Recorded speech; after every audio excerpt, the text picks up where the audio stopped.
Okay, so I think this is too dark. Let's see if I can make this a little bit. Okay, this is better. Okay, it's just an update how we have come up with. This is too dark.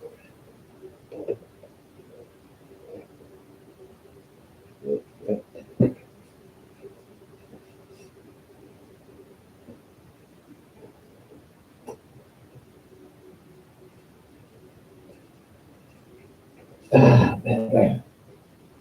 So okay,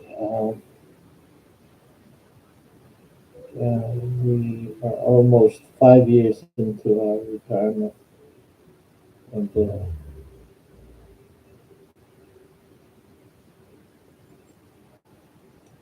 a Merry Christmas to everybody. Now, what has this 5 years been to us? Well, 5 years what started with a bad situation where it was like COVID 19. Everything was in disarray. I did not have any income at that time because I got laid off and I was unable to get any pension from my social security because I was only 60 or 61 years old at that time, and my workplace I got laid off. It was in bad shape. It was not like I was ready to retire then, but I had to. I dug into my savings at that time. And my wife also retired at that time, but she was able to collect Social Security. So that evened out our, our finances at that time. With my unemployment, I was able to survive, or we were able to survive that time. So after that, of course, I applied for Social Security after the COVID area, and then after about 8 months or almost a year, I was able to collect, the basic minimum of Social Security, and then I started collecting from my uh, 401k, and so did my wife, and we have uh, we both have 401ks, and then I also have my union pension and my employer pension. So that helped us a lot during those months. Okay, finances wise, we were okay, and we started thinking of moving to the Philippines, and then we did that. We have a house in there. We don't pay for it, and paid for, I should say. We bought that in 1975, so it's an old house, but it's been renovated and renovated. I renovated some of it. My sister did. My aunt did. It's a family house.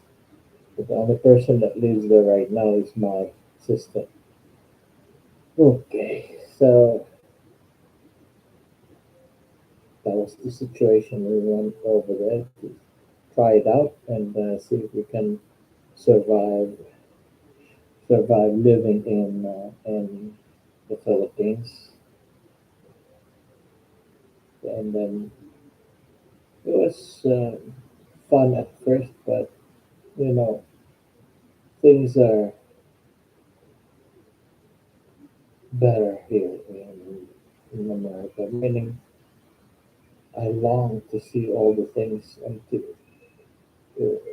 like for example, my doctors are here, and my insurance for um, Medicare is here. So with my wife is, and then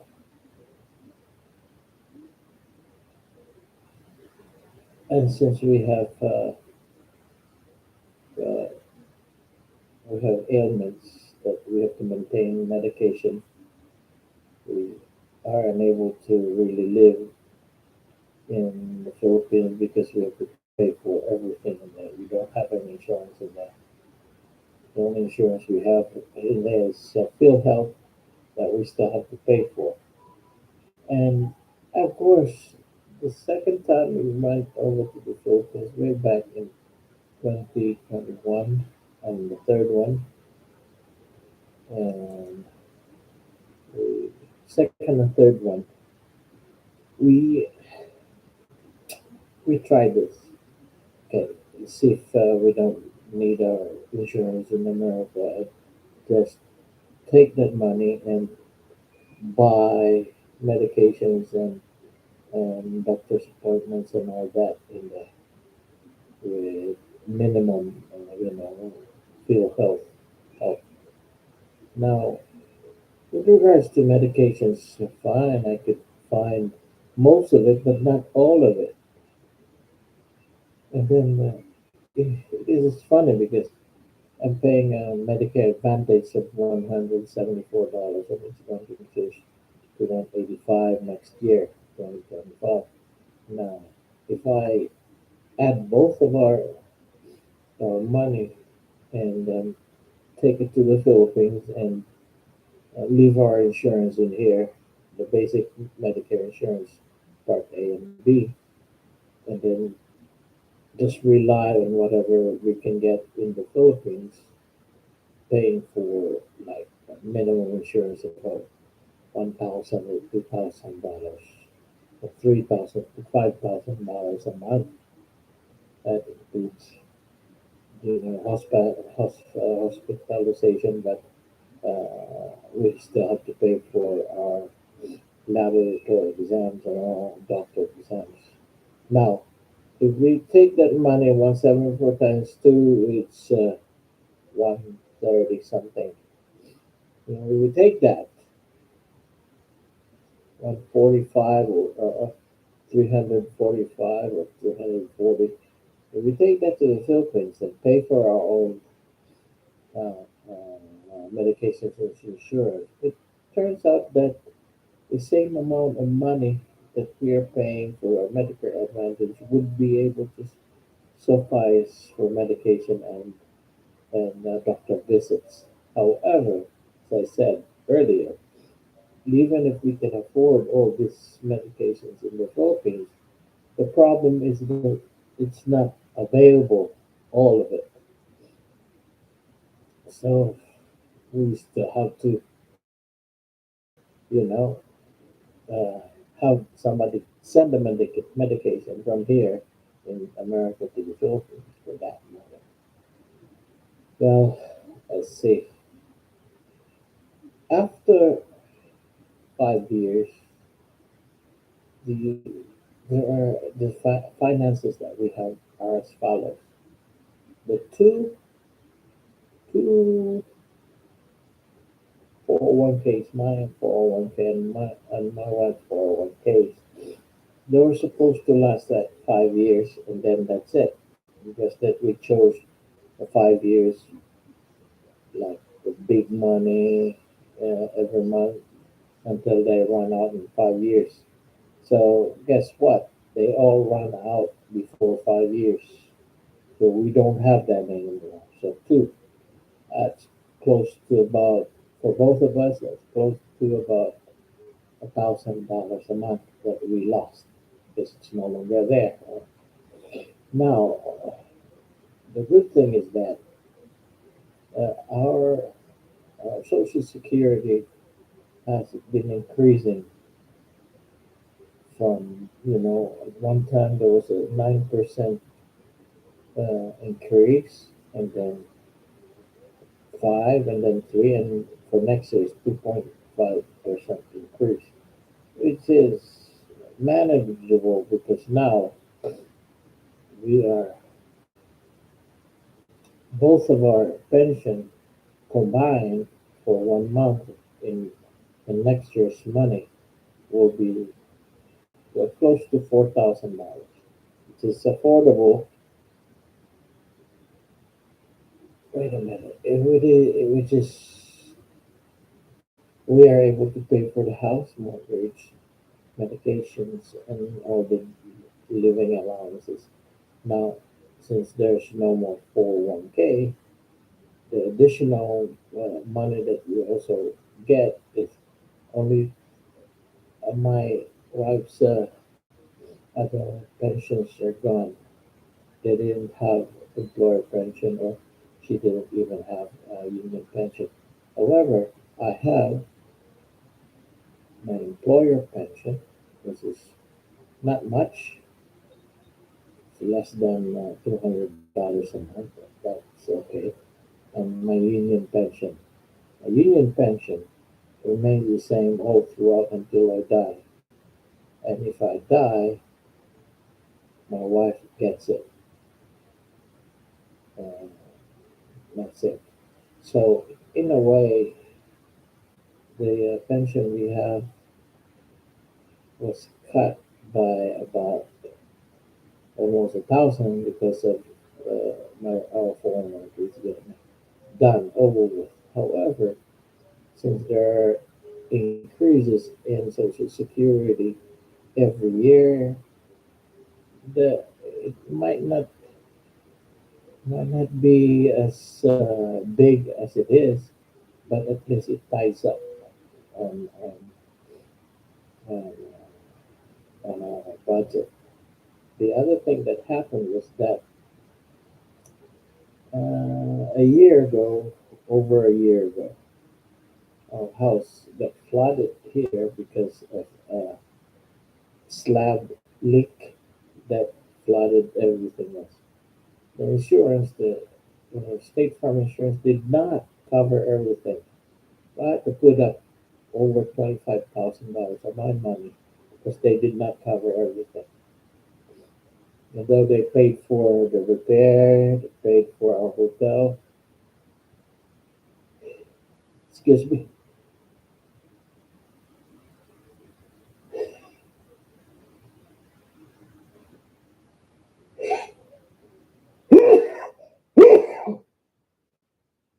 Sorry. They paid for the furniture that got damaged, the beds, the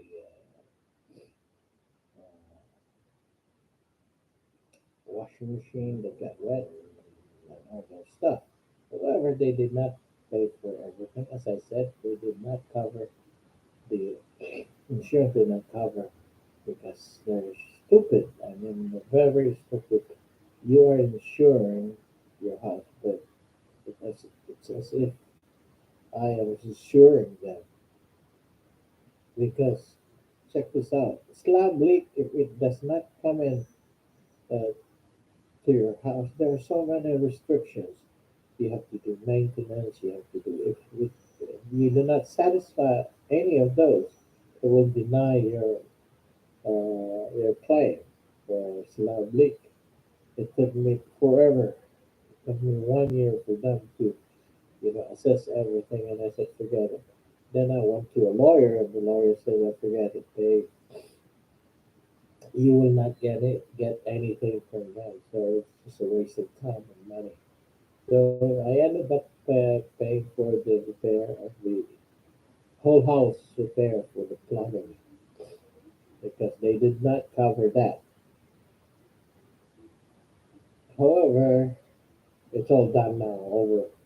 I mean, as you can see, the house is already fixed and finished, in good shape. So we removed all the furnitures, the appliances that got damaged, and then it was replaced by them. They paid for them, and you know, I also paid for a hotel stay. We were not living in here for a year, and that's it. We so let's assess. Uh, I have three family members, actually four, who retired before me a long time ago. One was a nurse working in late 80s, I mean, late 60s to late 80s, and then retired in the Philippines. She was a nurse in Seattle. She took all her money, including her pension and all that, and bought a house, bought the, it seems she did it, her husband in America passed away. She got married in the Philippines. She bought him property in the province in the Ilocos region, and then provided for him a house, a farm, and a livelihood. And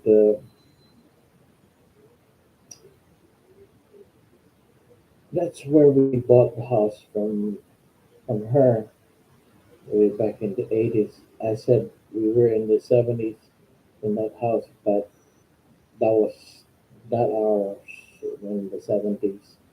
It was owned by her, and we bought that house from her in the 80s already. But we had the house since 1974, 73.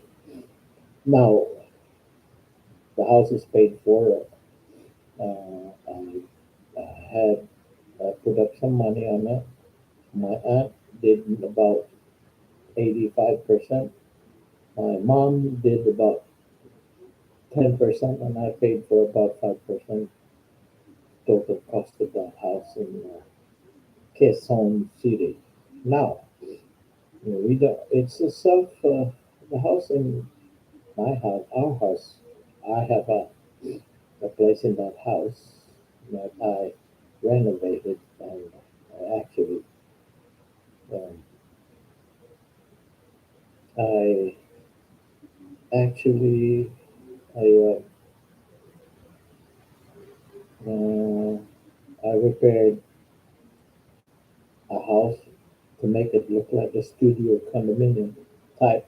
It has a bed, it has a nice kitchen, it's a nice toilet and bath, it has a small dining, and I renovated it way back in 2018, 2018, 2019, something like that.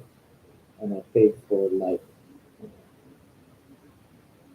I think I paid for 10 or 15, 10 to $20,000 on that one. But anyway, what I'm trying to say is that the house is self self paying for. You know why? We have two apartment units on the side on the main house, and it has actually three structures: the two apartment, which is just attached to the front house, a two-story, two units, and at immediately behind the main house is a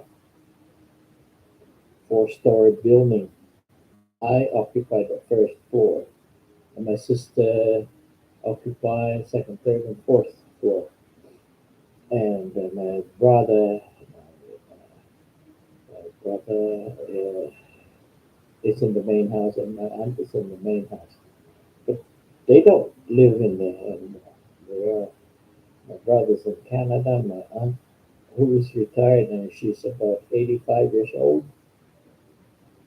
That's the other thing. My 85-year-old aunt, who also owns the house, does not live in there, but she lives in America. She doesn't want to retire in the Philippines because of the same reason I have. My medical needs are almost all here in America. If I go to the Philippines and live over there, I may not be able to. I can afford it, but I may not be able to get all the medications I need and the expert help from laboratories on my needs may not be met. So I still have to come back here in America and do all this stuff. So that's a big debate for me. So that's one of my aunt, or two of the aunts already.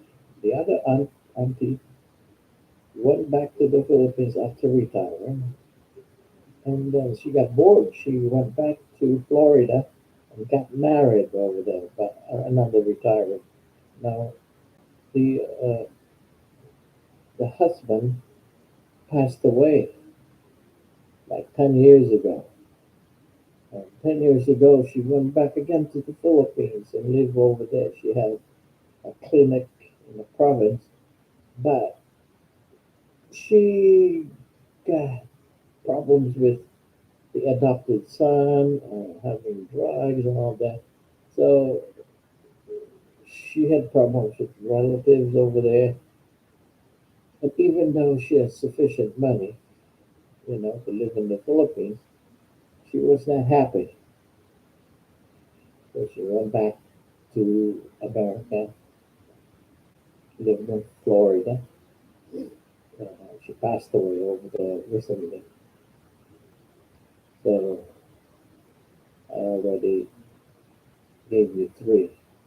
My aunt who owned the house, who she also tried living in the Philippines, but she could not, stand it because of, as I said, medical needs and also relative that comes over to the house and always ask for money and help. She didn't like that, so she's back here in America. Yeah, the one who we bought the house from, my auntie, she also passed away uh, like 15 years ago.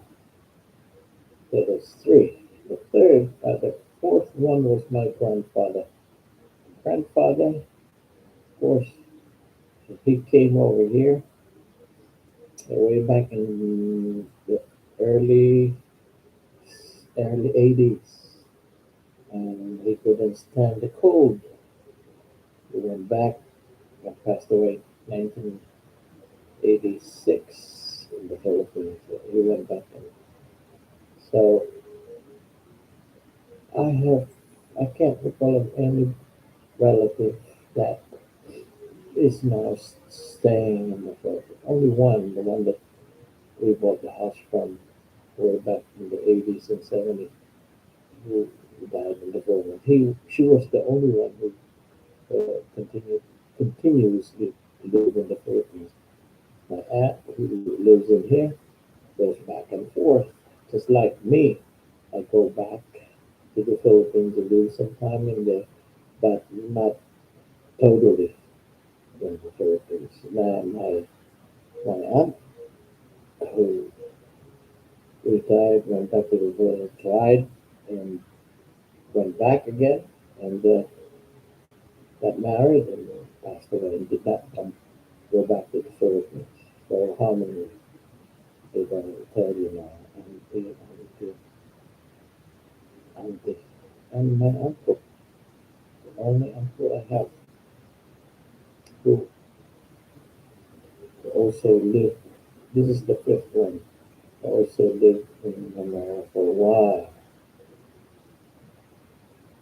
He uh, he wasn't alive working for. corporation in way back in the 70s and 80s, and went back to uh, the Philippines in like in 2010, 2010s. And he's still there. I don't know where he is. And I only visited him once because he uh, made a house in there, small house from his pension, and he lives there. He has a small garden in front. That was about 15 years ago. Also, another, besides my grandfather, I have also my wife's cousin. Now, his is a different story. He has a family in here. He has a wife. He has three kids, several grandkids, but he chose to live in the Philippines by himself. Around uh, 10 months at a time or 11 months at a time. He also had a house built in the province, but his idea is to live there because he wants fresh air and fresh food. There's a small garden too, and then you know he only comes back to America, of course, to visit his wife and grandkids and kids, but he only wants to come back here when it's tax time because he has to file physically the tax return and also some other things like medical exam and medical visit that he has to finish here every year. And then after that, he goes back again to the Philippines and live about 10 or 11 months and then he only stays there for about 3 or 4 weeks. So goes back. But nobody, I guess, except for my grandfather in the 80s. I was still in school at the time. Nobody from my family really returned to the Philippines to live full time in the Philippines, except for again for my grandfather. Now, when it comes to us, we only live there because sometimes we need to escape or we need to have a breather from our life here in America. Now that we have retired for 5 years, what are the more important things that are on our list? First is we already talked about our finances. That's affordability. We can live in both places or anywhere else in the world. Even though we're not rich, we can afford to live a comfortable life. That's the key word, comfortable life. Anywhere, I should say. Ah, the only reason I can say that is that a house in the Philippines is paid for and self-sufficient. Uh, two apartments can provide, you know, the taxes, estate tax for the year, and then it pays for the electricity, water, and maintenance to the house. Matter of fact, I also have a vehicle in Philippines, which I register, and my sister or somebody else in there who visits uses it, or when we visit, I use that to get around the places. Now, also, can we afford servants or help in the Philippines? Yes, of course you can.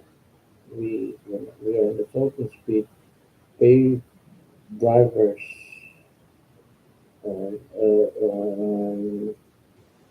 on, on the times you go out or we are going to places, we hire the driver and we hire somebody to cook for us in the house and wash. our clothes, but again, that's temporary because we don't pay them year round. Only when we are in there. Let's see. Before there is safety, another thing.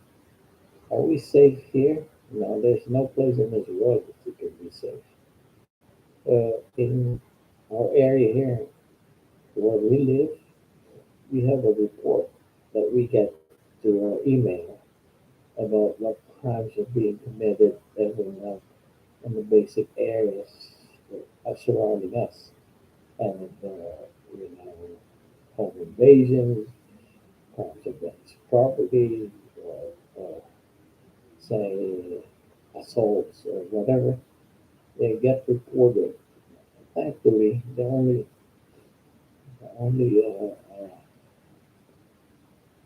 crime that we have are minor things that property damages in the houses and all that, but nothing really serious that makes us unsafe in this area. So that's the thing. In the Philippines, it's the same thing. It depends on where you live, and where we live in the Philippines is very comfortable. And also, I forgot to mention this, it's very important. My wife has a property in the province, and nobody lives there except for, uh, you know, not squatting, but uh, relatives of my wife. They don't pay anything in there. In fact, my sister-in-law sent money to them to have the house get, paid for the taxes, should I say, and sometimes for the repairs and for living conditions and that stuff. I don't know. I told them to just, I told my wife, we don't live there anymore because it's just a hustle. It's not safe in there.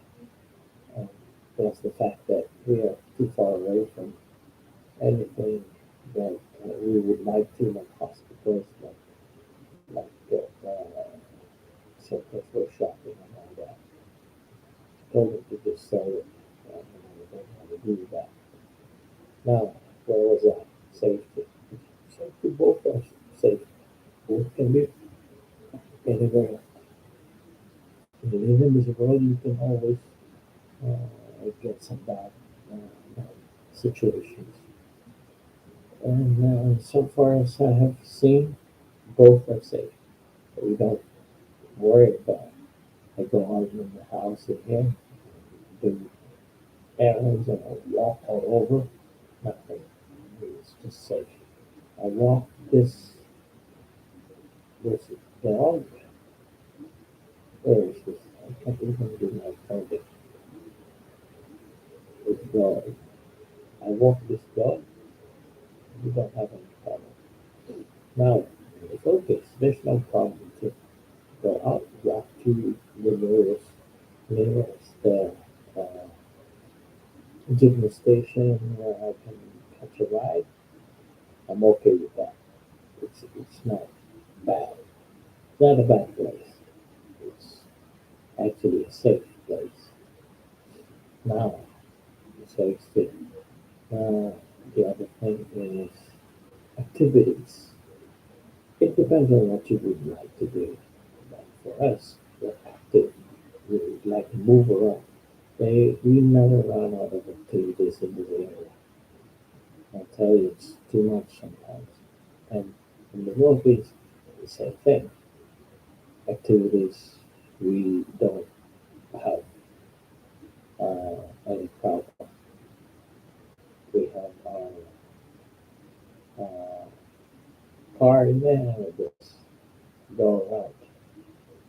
And my driver's license is always good in the Philippines for 1 month since I arrived in there. Since when I arrived in there, it's good for 1 month, I should say. And food, food is okay. Both are this. it's it's a lie to say that food in the Philippines is cheap. Uh, it's in there. It's expensive. No, or it's the same. I can't. I went to shopping centers and then compare the price in here. Sometimes the price in there of American products are very high. I'll give you an example. In here, it costs $11, $13 for the sausages, the canned sausage, for whole bucks at some spot. Now, in the Philippines, there's a place called SNR. Same thing, same box, same thing. It costs $15 a day. So the difference is like $3 or $4. That's just one. And everything else is made in America. If you buy it in the Philippines, it's more expensive. But, however, if you buy these things that are locally made in the Philippines, it's safe to say that they're nice priced. Food when you go out, it's the same thing. You pay here, if you go to a good restaurant in here, you pay like $50. You go to the Philippines in a nicer restaurant, it's the same price. So don't believe in affordability issues of having it the same or lower price in here, much lower price in here than that. Almost the same price. I don't know why, but when I go to restaurants in there and in here, I almost pay the same price. Nothing to it. I'm paying for other stuff like say haircut. In Philippines, it's about $1. I mean, here it's about like $15, $20. So that's that's the difference. Other things that are inexpensive in there, of course. But food wise, they're almost the same. Quality wise, I should say there are more preservatives here in America than in the world. If you buy fish from Walmart or whatever, so formaldehyde, you can sometimes smell it. You can smell, even if it's a 1 to 1,000 in preserving it in the ratio. The Philippines, you go to the market, no preserve, it's fresh. It's the catch that they made earlier in the morning. So when you buy a fish from there, it's very fresh. I see the other ones, but I should say. Food, if it is native to the Philippines, it's inexpensive. It's not that expensive. Like, for example, an apple in here and an apple in the Philippines, it is less expensive here than to buy that in the Philippines. A mango here is very expensive, and in the Philippines it is not because it's native in there. It's not native really here. We get it from Mexico, some other place. Everywhere, food, transportation, gasoline, it's almost the same price. All over the place at home are the same expensive things that are comparably the same price. But here, safe, safety, so much are the same. Affordability in terms of housing, it's more expensive, of course, in America than in the Philippines. And here, I'm still paying for my mortgage. In the Philippines, I paid for everything in there. Now, if we sell everything here and move back over to that part of the world, the problem is in America. needs because I have conditions that I need to attended to every 3 or 4 months. So that's the drawback because if I go back in there until the medications are available, I'm at the same or comparable private inexpensive. The problem is that not all of them are available. And you have some tests to be done. Sometimes it's not quality wise or quality control wise it's not being respectable. But in here, you know that when you get a result, you know it came from a lab that is reputably, credible. Okay. Sometimes you buy one tablet and metformin here in America, you buy the same in the Philippines. It is inexpensive in there and it is good. It's free in here because I'm not insurance, but you are assured that it's all medication.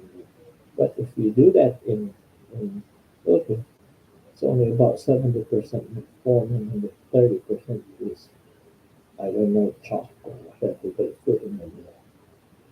There we have that consultation for the group. Now we go to activities. We have activities here. Places that we just, you know, join, clubs in here. Golf, I still can play that. Sometimes I go to gun range and shoot in the gun range. Can you do that in Brooklyn? Yes, but it's expensive. In here, no, it's not expensive at all. It's the difference between both. Activities here, sometimes there are go places like tourist spots like visit national monuments and all that, and expensive. If you go there, do that in the Philippines, it's crowded and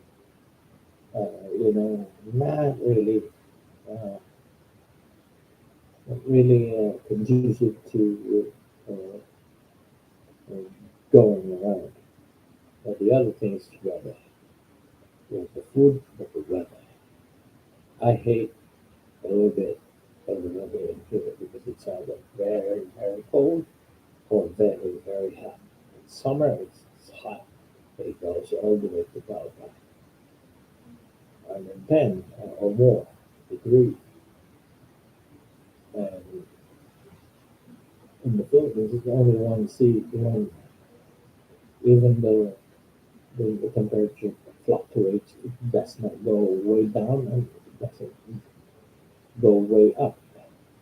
It, it is manageable. So it's why a lot of white people go to the Philippines and enjoy. Now, the complaint of white people in the Philippines is this. Once they get there, especially the old white males or Americans who are coming from here, they find a 16-year-old or 20-year-old Filipino, and then they probably have $1,000 in pension and maybe a little bit of savings, and this is it. Once the savings are done, and once that uh, 20-year-old or 22-year-old begins to realize that married to an old man, they demand more. They want to go to America, or worse, they want to have their houses built. And since this young lady has families, he has now support them as well. Now, this poor guy, white guy, ends up, if he's not blogging, he ends up what? Going back to America. You know why? He doesn't have the savings. $1,000 cannot afford him the beautiful young wife of the world, especially. they start a family that age, and you know it's hard for him to get medical insurance, or for an old guy, maybe 60, 65, it's hard for him to get a job or put up. So most of the time, this old white folks end up coming back to America, and those who are left behind are, the intrepid ones. Well, they had no choice. If they come back here in America, they won't be able to survive because they probably sold everything here, went to the Philippines, and there's nothing to come back for. That's up to them. You know, sometimes love with a younger woman who can caress the old bulls they have is more powerful than anything else in this world, as far as they are concerned. Also, the other thing is that you have activities here that you don't need to pay for. So in the Philippines, activities in there for golf, for here we have public golf courses. And there's no public, as far as I know, there's no public, or even if there's a public golf course, you still have to pay tremendous amount of money for caddies, for the golf carts, and all that kind of stuff. Now in here, I got a chance to play for free a military golf course, and uh,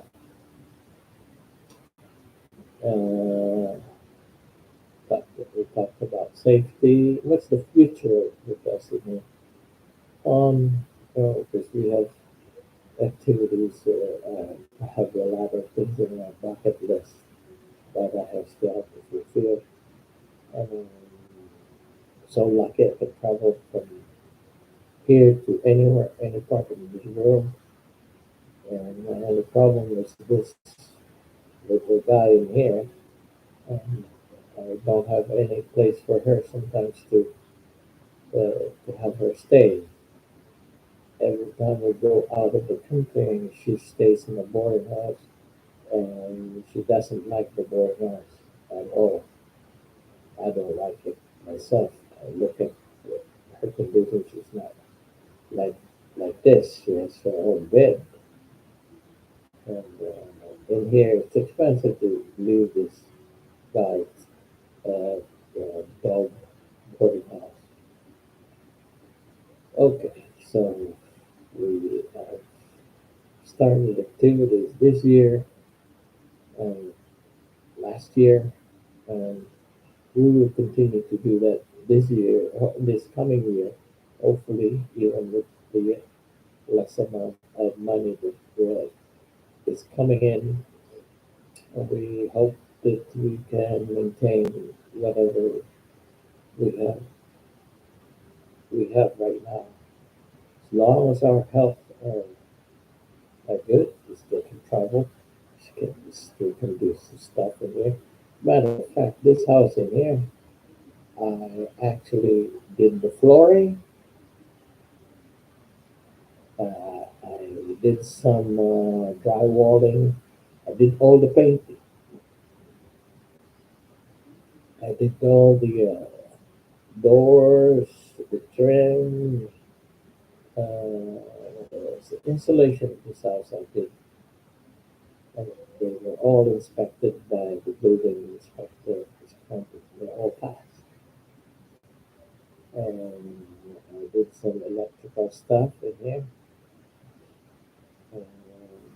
They all passed too, so I'm okay with that. Now I am, I am going to, live it as it is right now.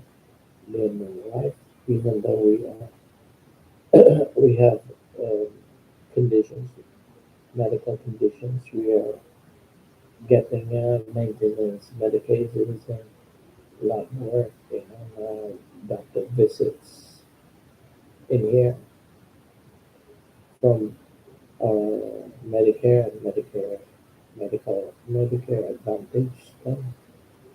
And as far as we are concerned, last year, the year before that, we have minimal amount of payments we make for, we don't have co-pays, our lab exams are all set, we don't pay for it, and doctor visits, we don't pay for it.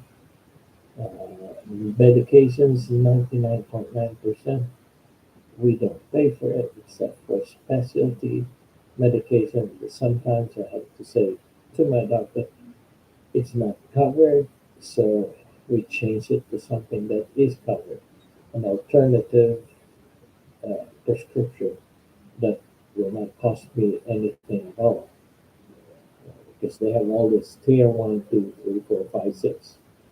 Sometimes you can get away with something that's generic and still in tier one or two, or like if it's still in there.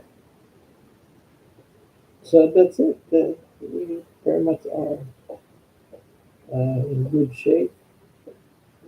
And, we wish all and everyone a happy new year. And hopefully we'll talk to you again sometimes, uh, like an update of what's going on in the near future. Sometimes it should be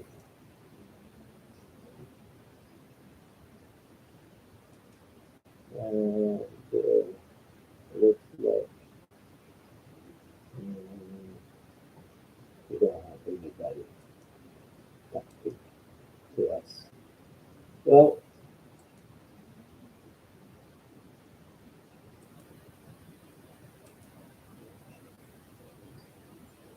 I thank everyone who tuned out and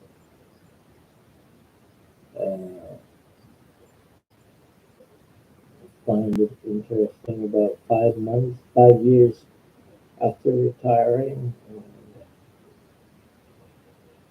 situation got better. It was challenging at first, but now we're pretty much adjusted to everything. And never boring, I should say. Never boring at all. Now it's time to and okay. And